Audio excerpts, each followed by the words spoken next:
comic book face is on then, Adam. Yeah, my comic book face is always on. This is just another retrocast with me and Mr. Adam Gattrell. We're going to be talking about comics today. We do have another podcast called The Snooze Button. We do. Which was released on Tuesday and is released every Tuesday. If you like TV, movie and pop culture type news, that's the podcast for you. Yeah. So is this one, I hope. You can go back and listen to previous podcasts as well. There's quite a lot to listen to. Yeah, there's loads out there for you. Go and check out our back catalogue. It's all free. Free. Totally free. Free. What are you doing?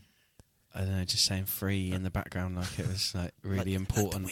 Like it's being ingrained into their souls that it's free. Listen to our podcast. Now. All day, every day. Forever. It's free. Thank you very much for listening. Right, let's do this. Oh, dear.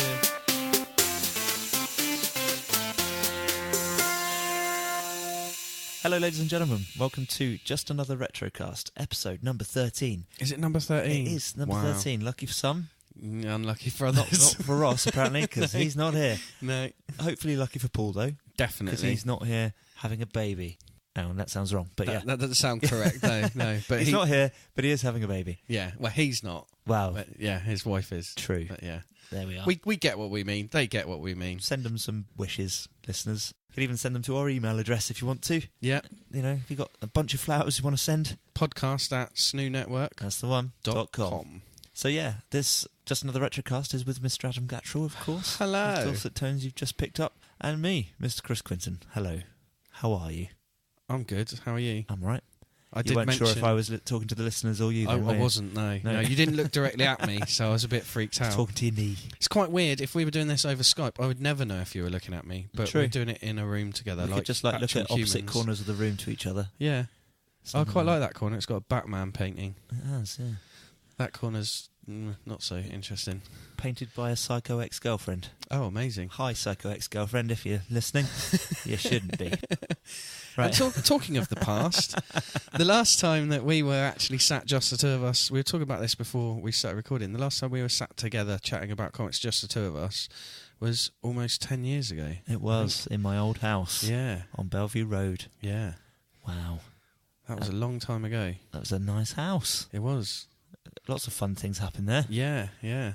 I fell out the front door many a time. Yeah, yeah. There's those dodgy front steps. Yeah. They get you on a Friday morning. Bloody hell. But yeah, comic books. Comic books. We haven't done it for a while, so let's have a chat about comic books. Where do you want to start? Well, as it's the retrocast, I think we should really, as ideally, early as possible. Go back as far as we can. We've kind of mentioned stuff about this before in other shows, but I think, go back as far as we can. Cool. What was your first sort of introduction to comic books yourself? First comics I ever remember buying and reading. They are Marvel. They're Secret Wars stuff. Oh, okay. Yeah, so I remember...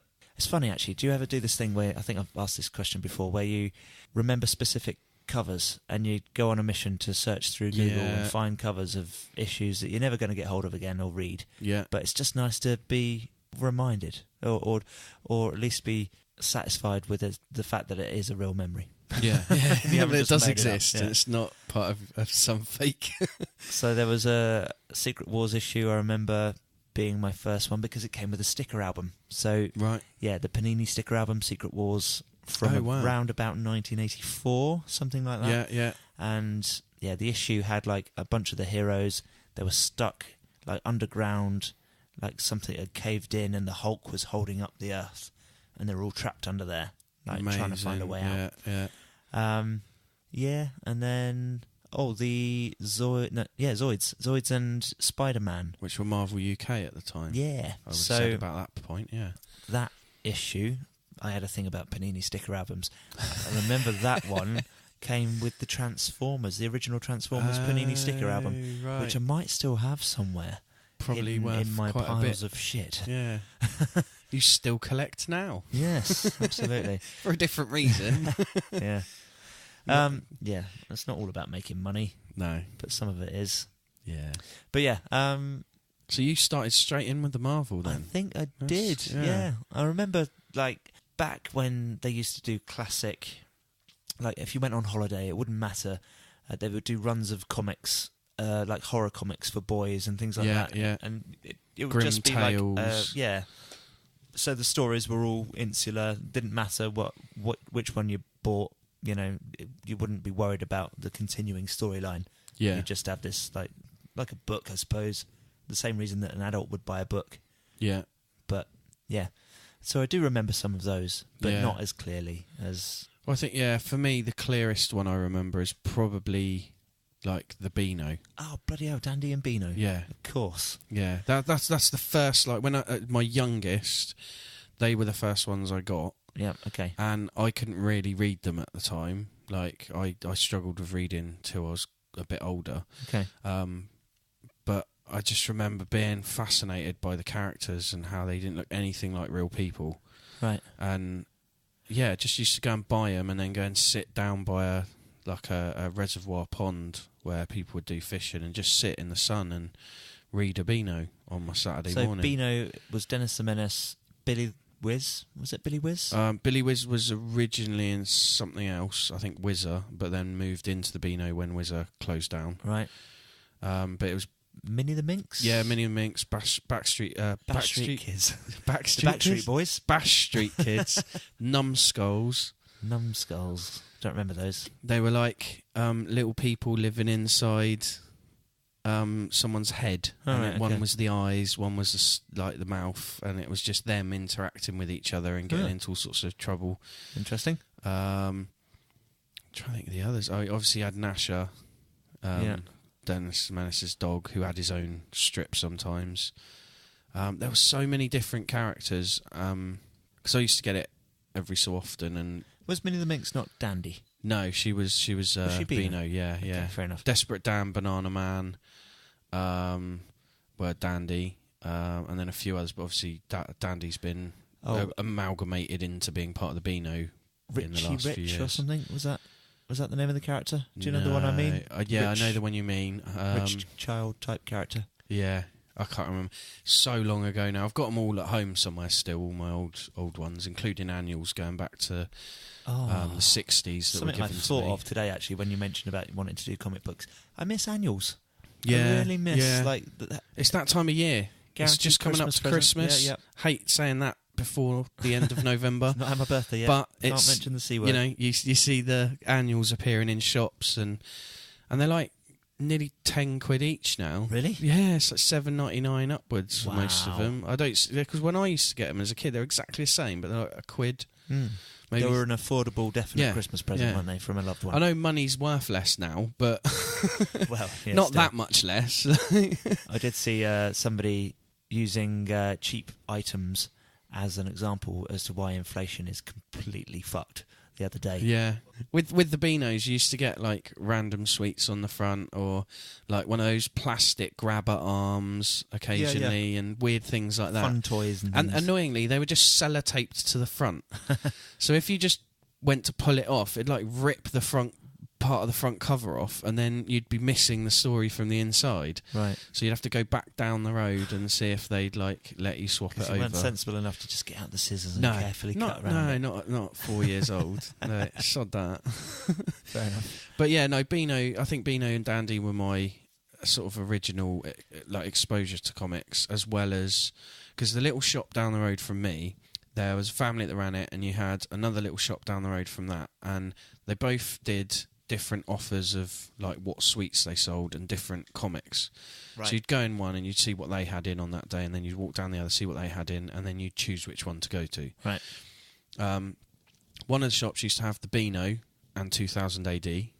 Right. And then you go down the road, and the other one had Dandy and Spider-Man.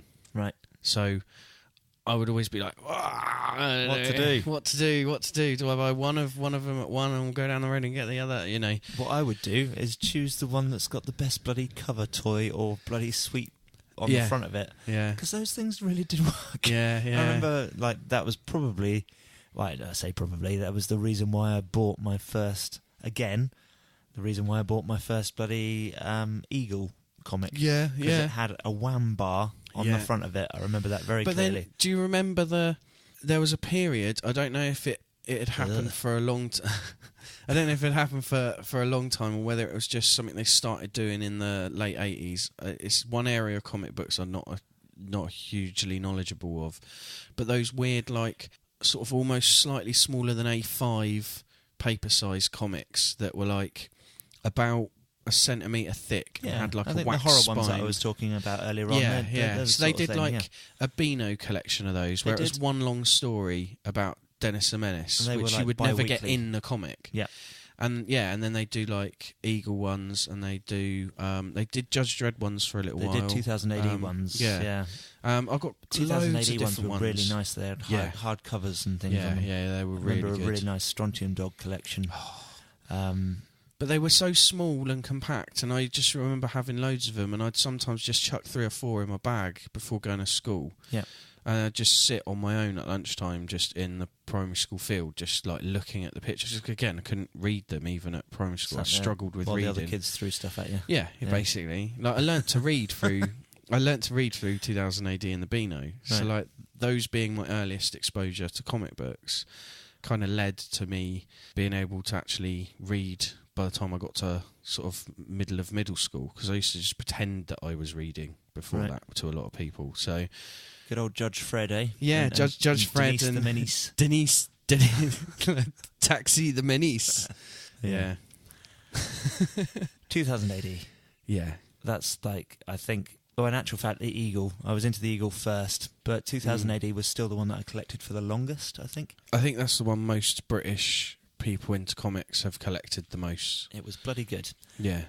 The Eagle was quite interesting because, well, it kept failing as a comic when I was like a child, and maybe that was an issue. Perhaps it just disappeared for a few weeks and then came back and stuff, but it was coming back under different guises, so it was the Eagle and Mask for a little while. I remember that. That was Commando, was it? Yeah, it was, Eagle and Commando. And, maybe that threw me off. Well, maybe. I think 2000 AD Rebellion now own the rights, I think, possibly to that. Right. I think that was one of the things they managed to buy the rights for from that Swedish company a while back. I remember Dan Dare appearing in a 2000 AD comic, I think, at some point, anyway. I think there was, Was he not originally from... I don't think he was originally. No. Yeah, back in the 40s. Yeah. No, actually, I think it was something they did work on, though, and have a few of at one point. Just here, on my shelf here of goodies, there's a cardboard tube, and in that cardboard tube are 5 posters produced by Eagle Comics back in about 1984-85, something like that. Right. They were the only collection of 5 Dan Dare posters that were produced by the Eagle, because I won them in a competition and my name appeared in the issue and everything. Look at so you. I've got a famous letter and shit. I've got a letter in there from Max, the editor. Amazing. Who was a computer, apparently. And so they're sat here. If you think you know how much they might be worth, then write in and let me know. Make me an offer. That'd be great. Yeah, signed to Chris, but you know. No, they're not. I made the mistake of putting them up on my wall and then realising when I sort of got to about 13 or 14 thinking, oh, they shouldn't be on my wall, should they? No. They were still. I was always very good at taking care of things, so... Yeah, you're quite meticulous with some of the stuff you've got that I've seen that's from when you're a kid has been very well looked after. Yeah, absolutely. Some of my stuff has, and then other things really haven't. So, comics-wise, they've all been looked after. But yeah, so comics-wise for you growing up, obviously you've said about Eagle, and we've both said about 2000 AD, because obviously it's kind of the British version of Marvel and DC. It's totally different. It's far more adult. It's far more... Well, all the greatest comic artists who've worked for DC and Marvel have pretty much done a run at 2000 AD. Yeah. You know, it's the starting point and bouncing point for a lot of comic artists in this country, and it's been going on over 40 years this year. Wow. I remember episode 1, issue number 1. Yeah.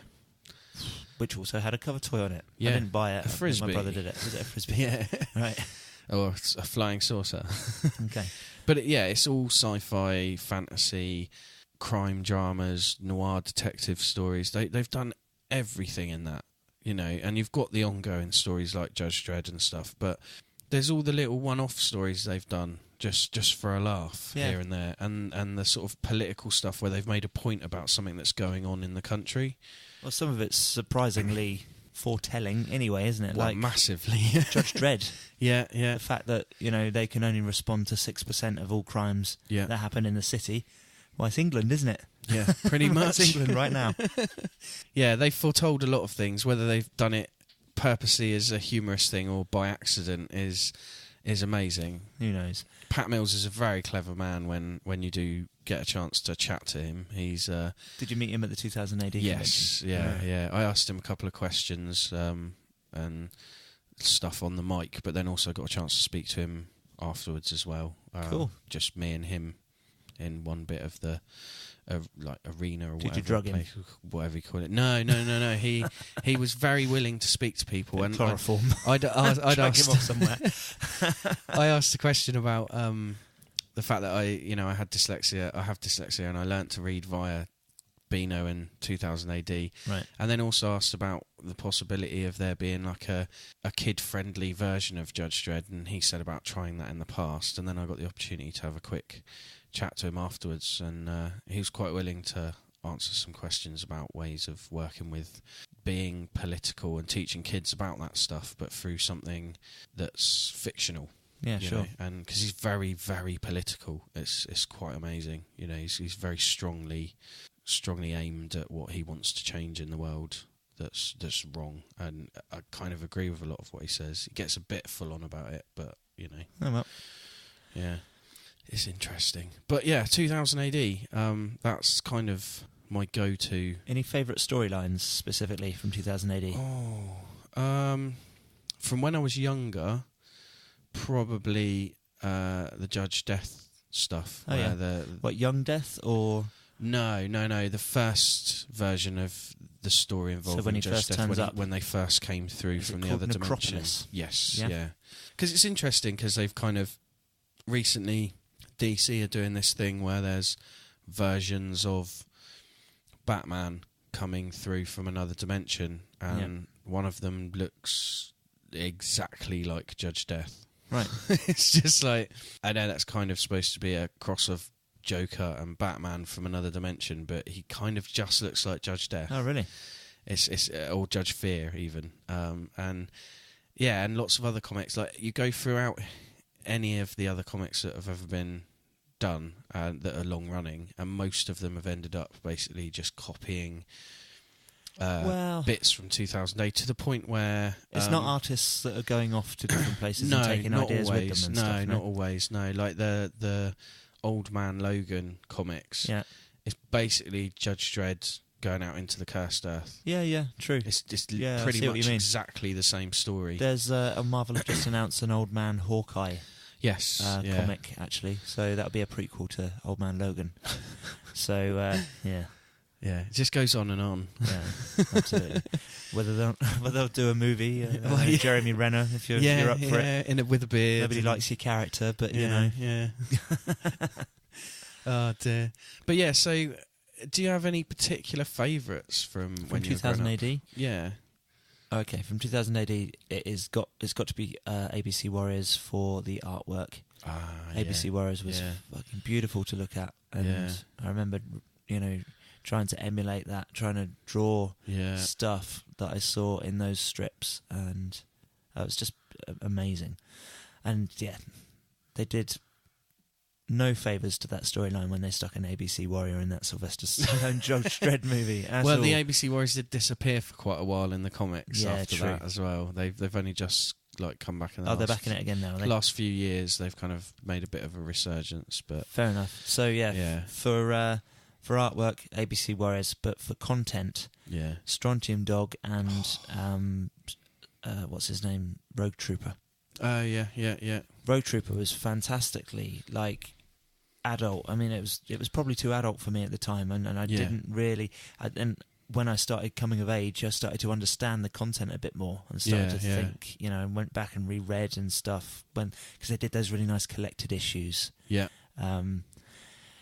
So I started buying those when I was in my 20s, And I had a okay. few of them. So I had Slain, for instance. Yeah, that's I had, amazing. I didn't get around to The reading it Horned again. God. Yeah. Yeah. Didn't get around to reading it again. Again, artwork, fantastic. Yeah. All of the artists that have done Slain over the years have been amazing. Each one of them's been slightly different to the last.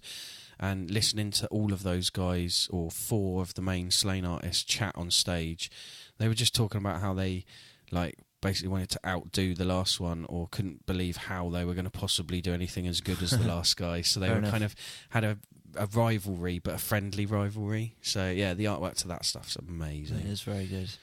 There's a specific Strontium Dog story that I remember reading in some of these smaller editions that I mentioned earlier on, with the nice hard covers.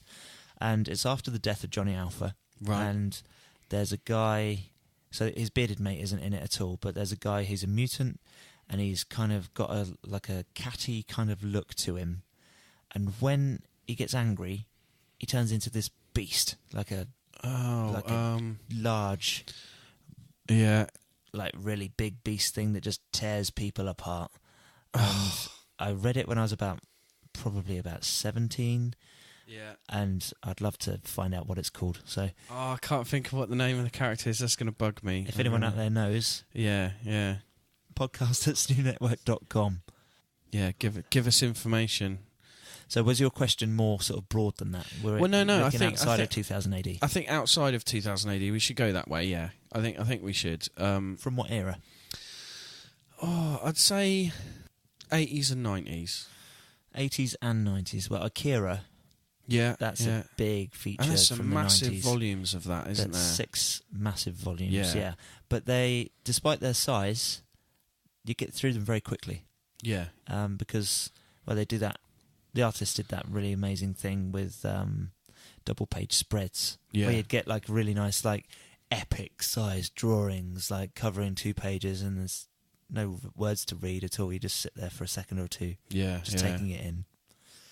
All 6 issues they're full of them. There's loads of them. There's a lot of sections as well of like a whole page of just like movements of characters fighting and stuff, but no words. Which again, you just end up looking at each frame and just taking it in. If you look at those novels on the shelf, they look like they would take a long time to get through. I guarantee each one around about 40 minutes.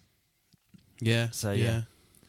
And I was really into manga at the time as well, so I was reading things like, do you remember Gon, the dinosaur from...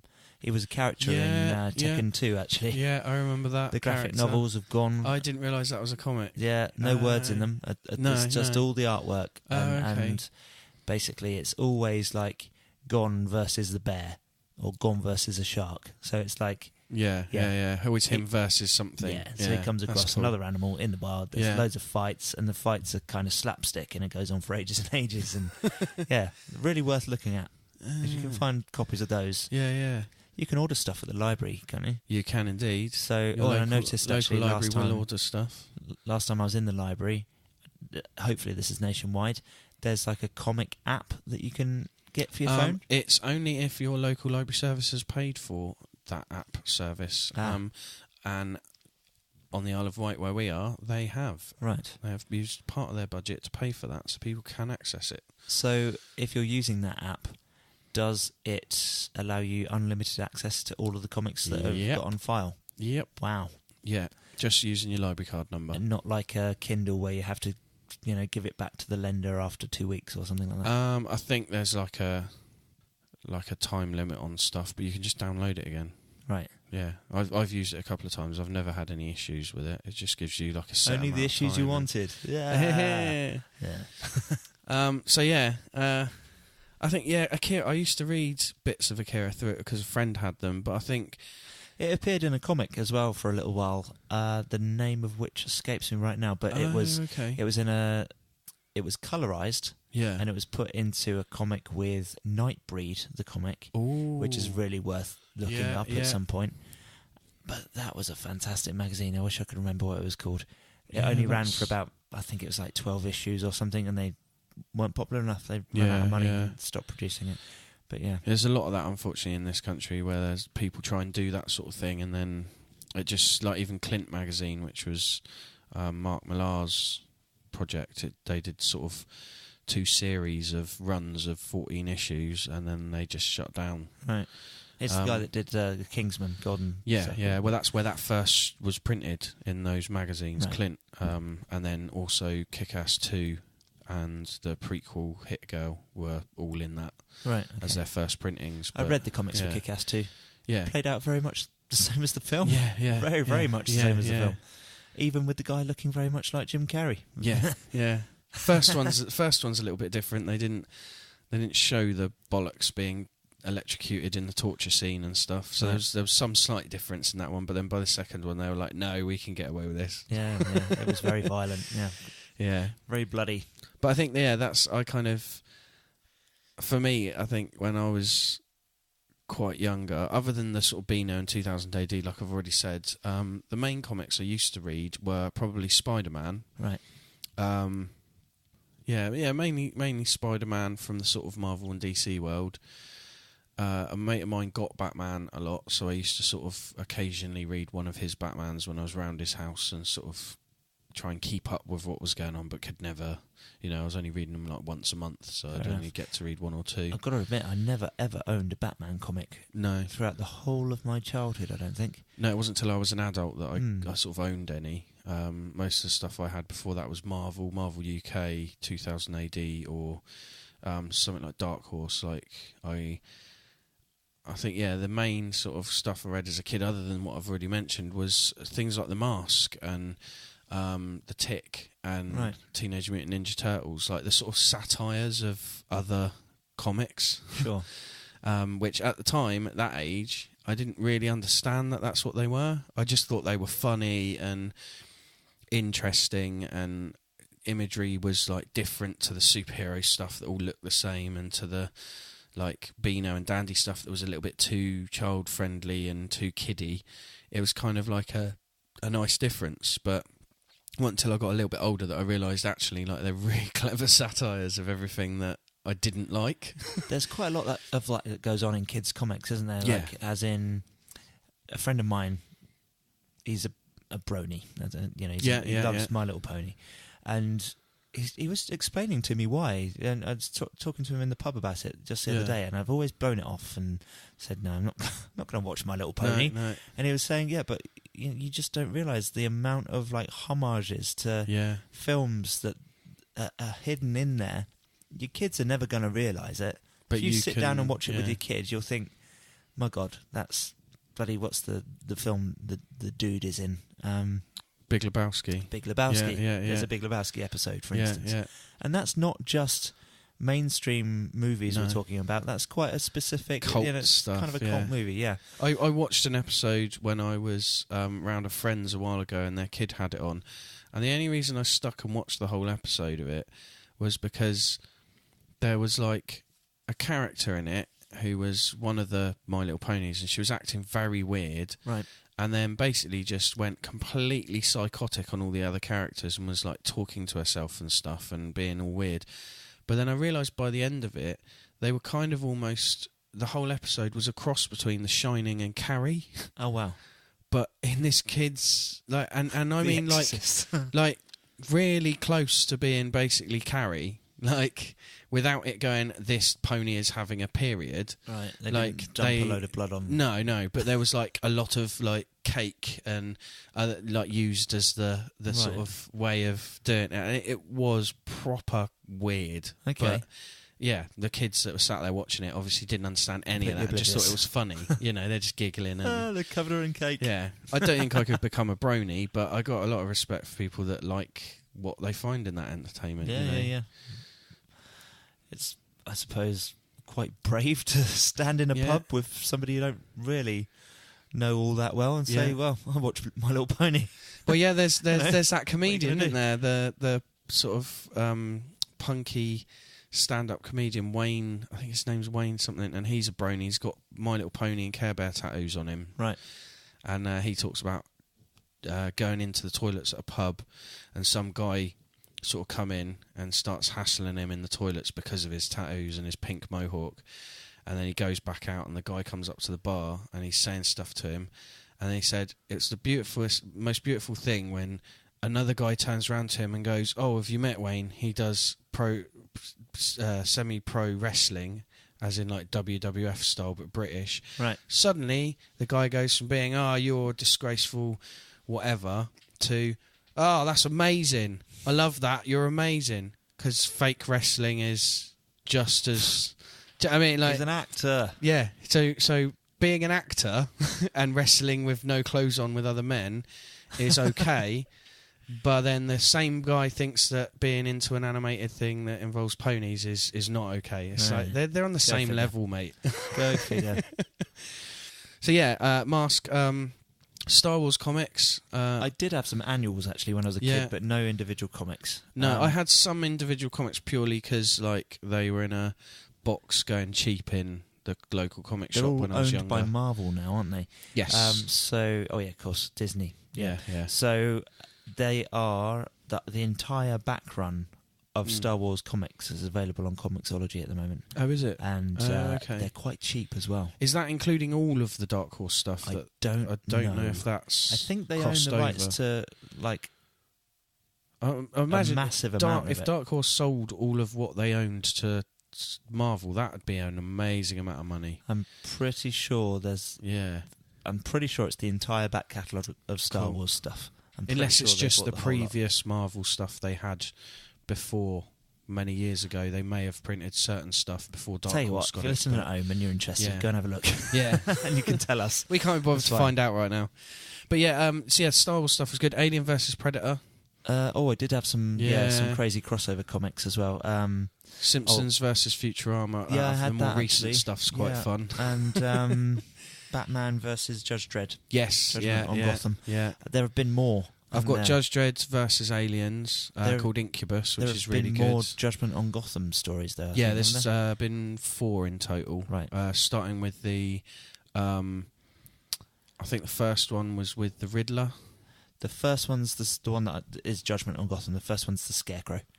Oh, okay, yeah. Sorry, the Scarecrow one. And then I think the final one they did was where the Joker teams up with Judge Death. Oh, right. And his what guys. a combo. It's pretty mental.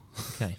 We have that in the library. Oh, dear. Yeah. Oh, cool. Perhaps I'll pop in and have a read. Borrow it on my iPad. But yeah, like the Dark Horse did some great stuff, and obviously I liked the satirical bits, but it's weird. A lot of the comics that I loved back then are still going now. Like, I'm amazed that they've managed to keep going. Yeah, well, I suppose one of the biggest comics that I read from start to finish, because it had a hard ending, was The Sandman. Yeah. Although Neil Gaiman is writing the occasional little, he's having the occasional little flutter with it. Oh, it's a thing of beauty. Yeah, well, they're kind of bringing it back into the DC fold, aren't they? Are they? With Watchmen and other stuff, yeah. What, Sandman as well? Yeah. He was in Rick and Morty, wasn't he? Yes. You see him right at the start of an episode. No, it sounds like they're going to sort of fold him back into the main DC universe with a lot of the other Vertigo titles like Watchmen and stuff. Just sort of squidge them back in some way that they think makes sense. Have you read The Sandman? I think I read the first, what you would consider 2 volumes. Right, okay. And then there was like quite a few volumes after that I've never got round to reading. There are 10 collected graphic novels, I do believe, or at least there were. So I've read 2 of those. Right, the so first 2. Preludes and Nocturnes is the first one. Yeah.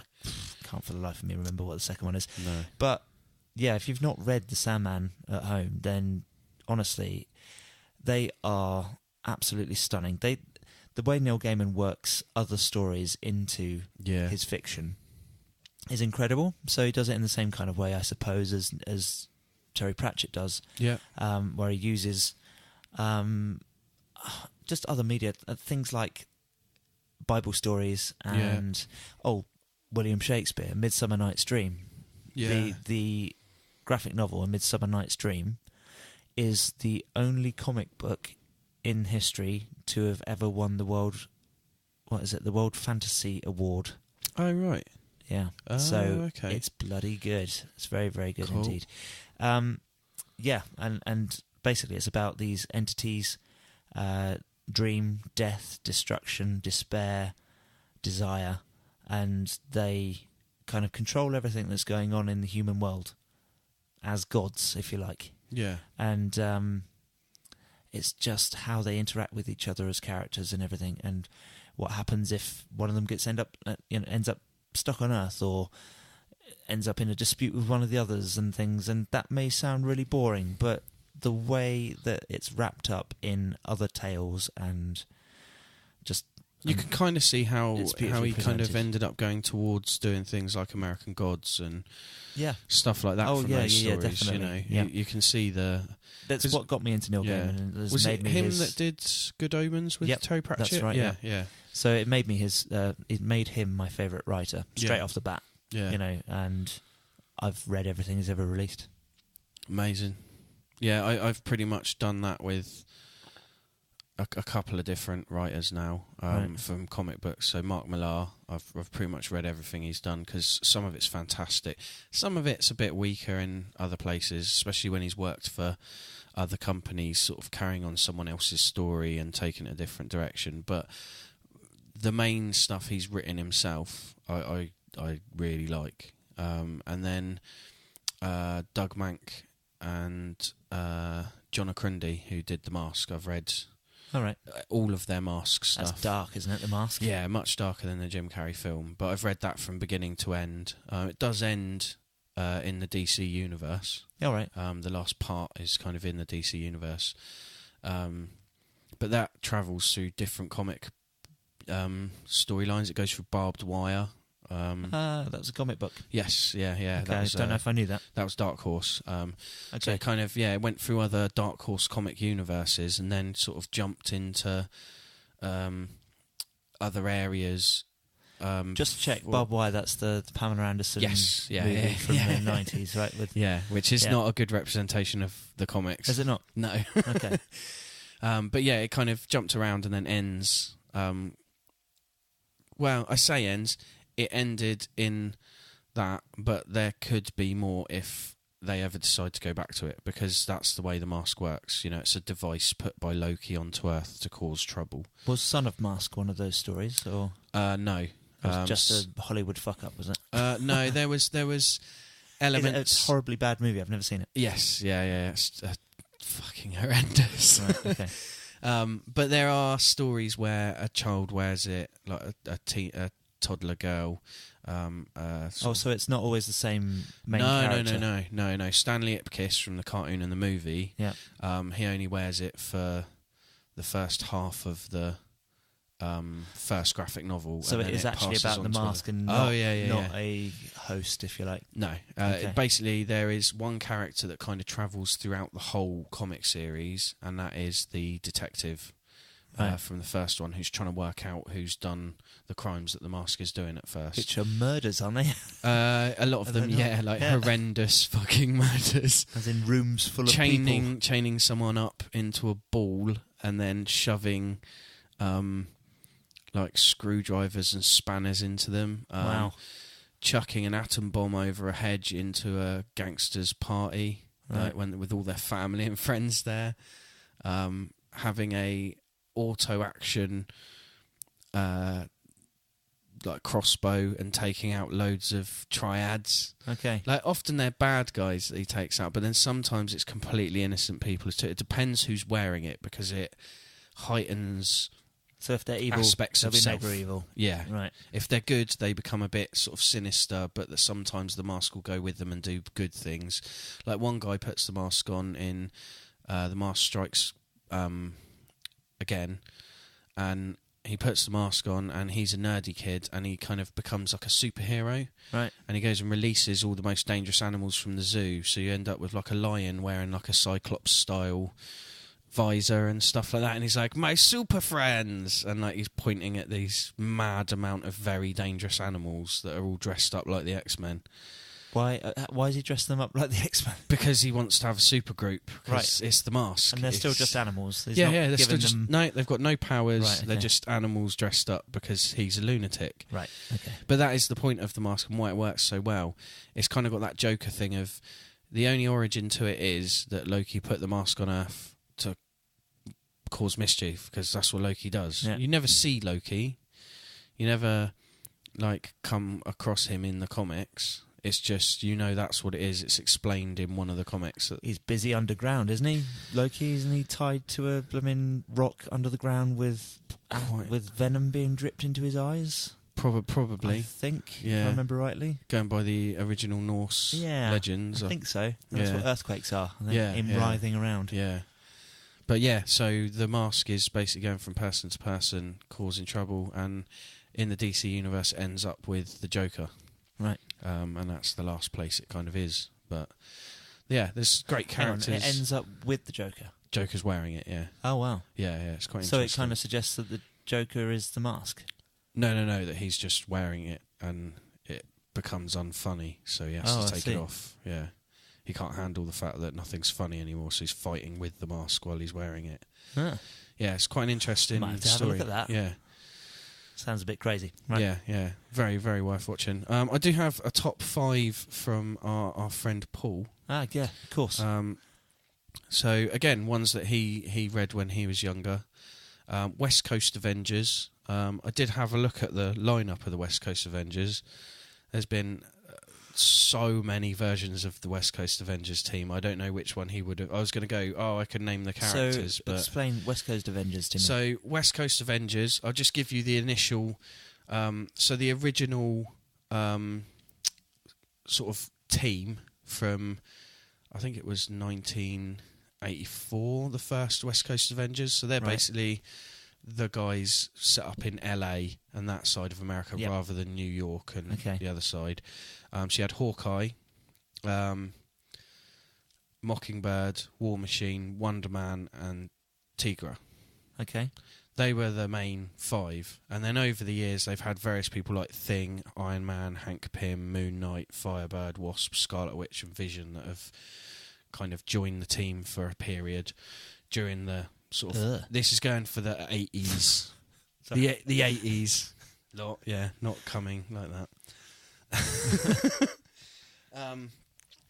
But yeah, it's basically the same as the Avengers, but it was set on the other coast of America, which I suppose for people living in America, it was quite nice to have other cities that weren't New York where everything was happening. Right. I've remembered reading it at different points, but yeah, I never quite got into it as much as the normal Avengers series. Then he's gone with Uncanny X-Men, which is the original X-Men title. It is. I've read, I think, a fair amount of Uncanny X-Men. Yeah, I've read quite a lot. There was some weird stories in the late 80s and early 90s involving Rogue being brought in as a bad guy, and then she joins up with them, and Wolverine taking them, the Uncanny X-Men, over to Japan, and where he had his wife Makako or something. I can never remember how. What? No, Mayaku or something. It's really, I don't know how you pronounce it. I've read some of Wolverine in Japan. And I've read, and that was part of Uncanny House X-Men. of M still Uncanny X-Men, like the whole House of M storyline. That was much later on. Yeah, that was. Yeah, I think they did a version of Uncanny X-Men in House of M. Right. Same as they did Spider-Man and Hulk and other stuff. But yeah, I'm not sure what X-Men it was. I think, Fair enough. Then New Mutants. New Mutants. So is that Squirrel Girl and all that lot? I'm not sure the original team set up of that. I think it was possibly Schoolgirl, Avalanche, the one Cannonball, stuff like that. Yeah. I think. And then, that again, another team. This is a problem. Any team that involves the X-Men changes, or the Avengers changes so much over the years, it's impossible to keep up. And then he used to read Suicide Squad.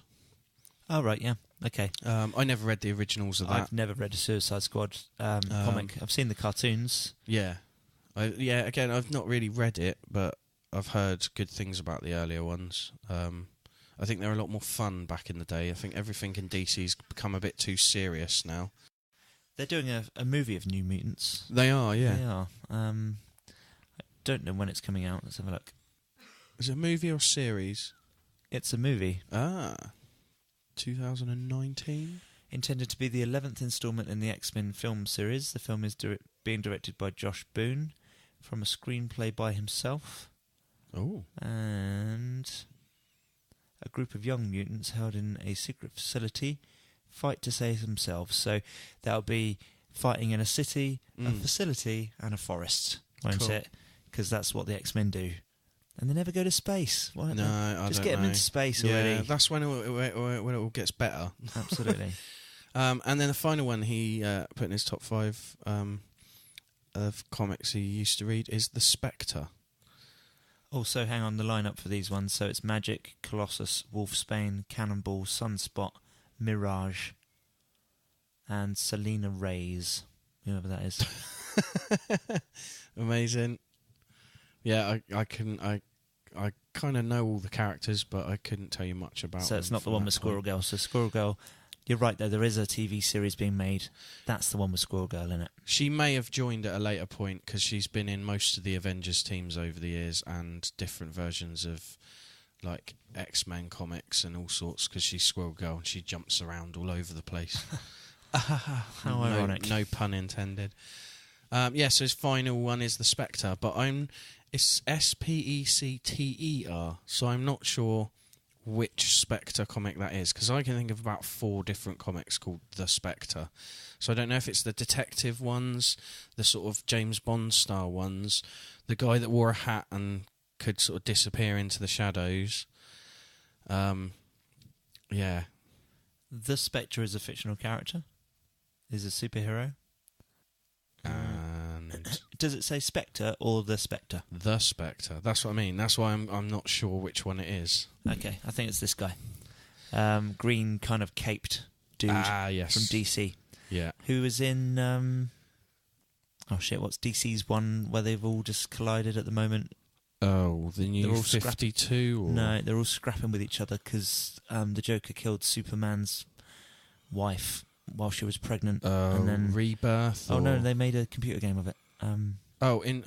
Injustice. Injustice. Yep. Right, okay. So, yeah, Spectre was in that just recently, as it happens. Wasn't he... I got a funny feeling, if he's who I think he is, he was originally Hal Jordan, the Green Lantern, Oh, really? who became the Spectre. That might be after that version that he was reading back then. Who But, knows? You know.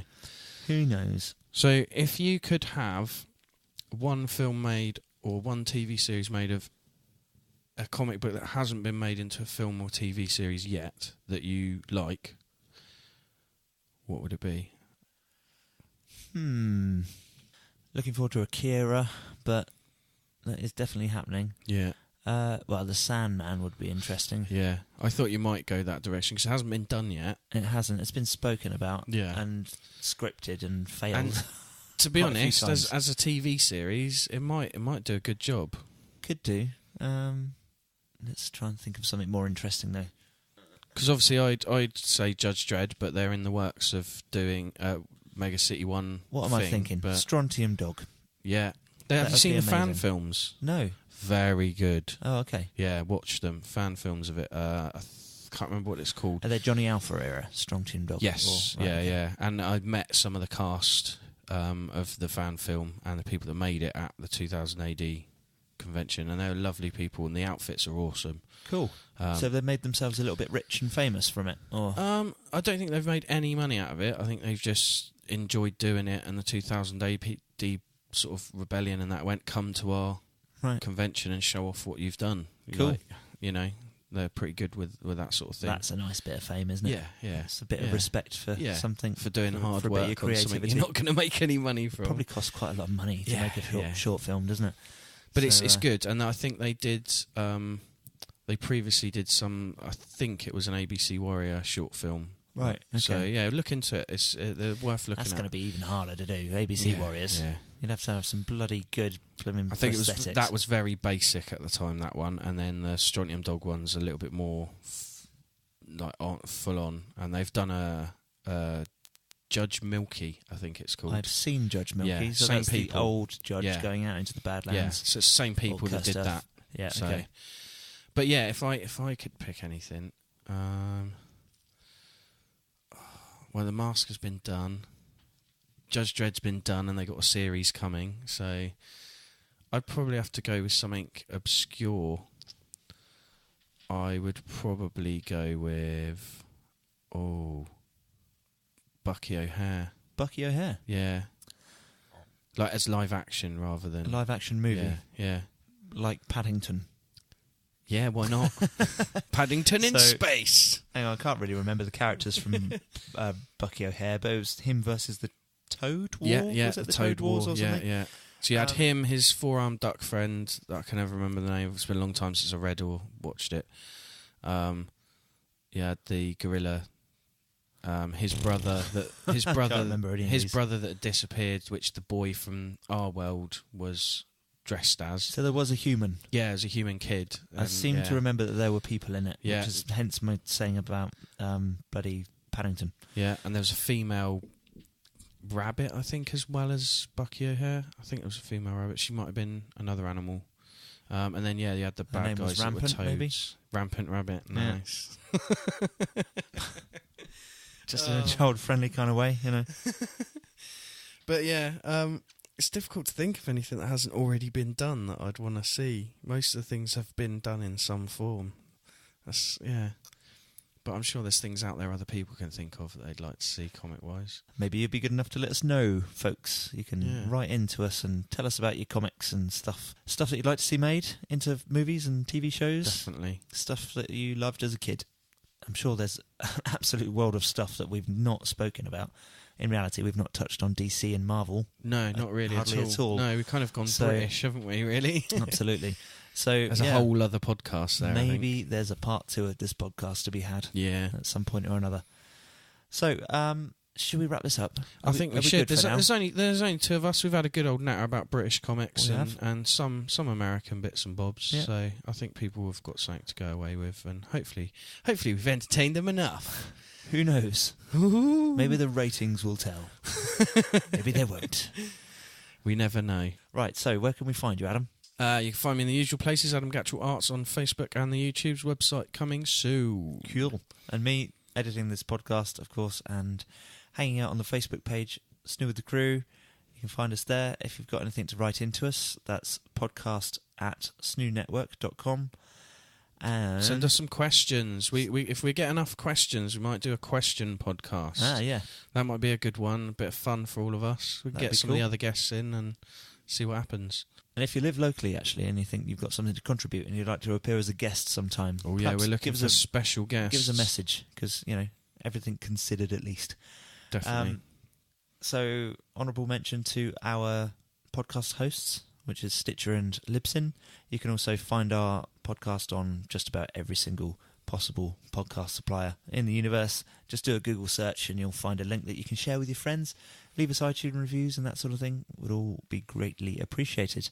Ross and Paul's stuff is linked below as well. Yeah. Paul's shops, which are called Curiosity and Rocket Punch Collectables. Rocket Punch Collectables. Where he sells all sorts of curious things and old toys and that sort of thing. Some awesome stuff at the moment. Yeah. Go and have a look. And Ross, of course, his PlayStation handle is linked below, and our Instagram as well, which is also in Ross's domain. Paul, if you're actually listening to this end bit, I need you to get hold of some Manta Force toys for me. Manta Force? Yeah, do you remember that? It was like a big spaceship that opened up. No. And it had loads of little spaceships inside, and these little men that just bent at the waist. Okay. And had little arms, and they all fit inside the different ships, and you had like 3 naval ships, 3 like... So they're like real-world based toys, were they? No, it was like a naval sci-fi ships. grey manta ray looking spaceship. Okay, right. And like the top slid off. We're going to go and Google this, and we're going to have a look at some pictures. Paul, if you've got one, you need to let me know. Feel free to play along at home. Yeah. And we'll catch you next time, guys. You've been an audience. We've been SNEW with the Crew. Thank you very much for listening. Bye. Catch you another time. Bye.